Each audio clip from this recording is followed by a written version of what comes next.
What's going on, guys? It's Taylor of Pre-War Pickers coming on here to tell you about my 2026 national fiasco, to say the least. So I was planning on just doing a one-day trip to the national. That's all I could do with work going on and everything like that during the week. So me and the fiance booked a flight to Chicago Wednesday morning to leave out of Jacksonville at 7:30. We were set to get to Rosemont at 9 a.m.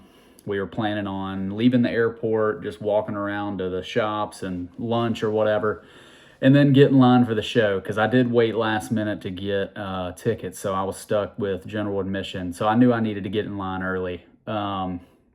So we live about 45 minutes from the Jacksonville airport, so we woke up early, about 4:30, got ready, got in the car, stopped to get fuel, and we were about halfway to the airport, and I got a text notification that United Airlines flight that I was on was canceled. And if any of you are familiar with the Jacksonville airport, it's not that big. It's kind of medium sized. So the flights to and from Chicago are pretty limited. Like, I think there's only 3 that go there throughout the whole day. So I knew that there was 2 later ones after the one that I had at 7:30. So I was like, well, we'll still drive down there and we'll see if we can get on another one. So we get to the airport.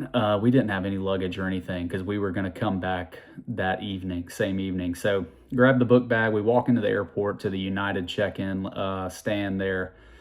And turns out all 3 flights to Chicago from Jacksonville were canceled that day. So unfortunately, did not get to go to the national.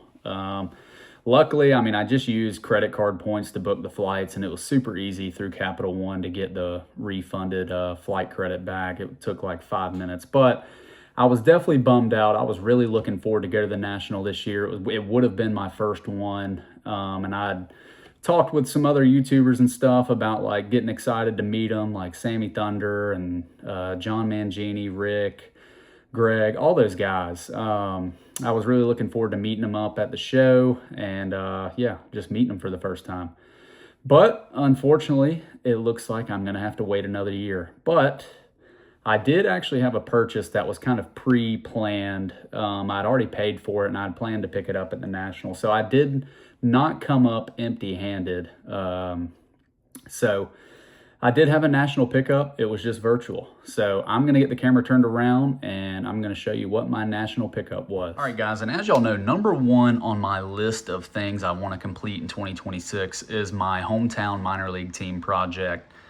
So the Brunswick, Georgia River Snipes / Pilots. And there was 5 guys that had baseball card issues on all of their rosters in the 4 years that they were in existence, and I'm set out to get all of those card issues of each guy. So my national pickup, in a sense, if you want to call it that, is this T206 Old Mill of Ed Foster, one of the best Southern League portraits in my opinion. This is in a gorgeous SGC 5.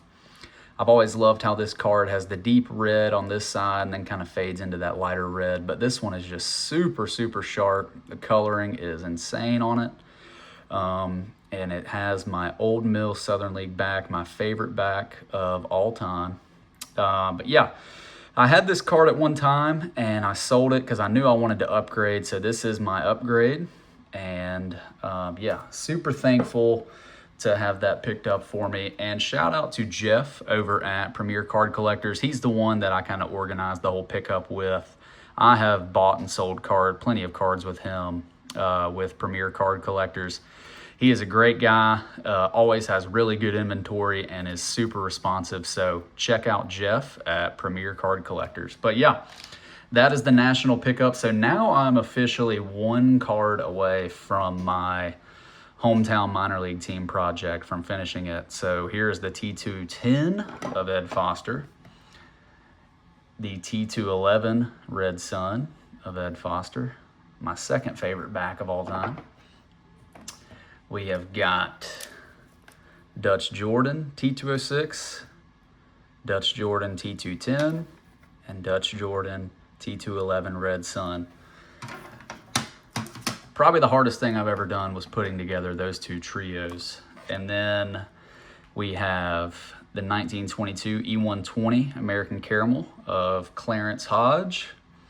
We have the 1922 E121 American Caramel of Clarence Hodge.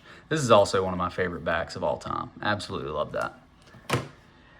And then last card for Clarence Hodge, we have his 1924 Z-Nut.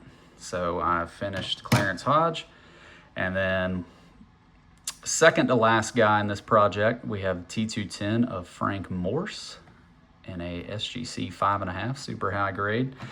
And then the last card I need is the T209 Content Nia of Burt Kite. So if any of you out there know or have the T209 Content Nia of Burt Kite, please let me know, because that is the #1 card on my chase list right now, and I have looked so hard for it already. I actually know where one is, but the guy is a T209 set collector, so he doesn't want to part with it and break up the set, which I totally understand. But yeah, guys, hit me up if you know of any leads on one of those. But apart from that, hope you enjoyed the video, and hope everybody that went to the National had a great show.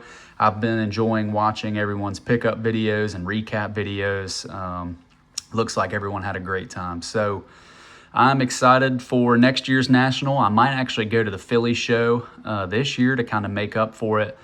But National next year for sure. I'm definitely going to plan it a little bit better in advance to where I know I can have a few days off that week and just not limit it to one day, because I know that show takes at least 2 to 3 days to see everything. So a little bit better planning on my part next year. And yeah, thanks for watching this video. And like always, stay tuned for the next one. Peace.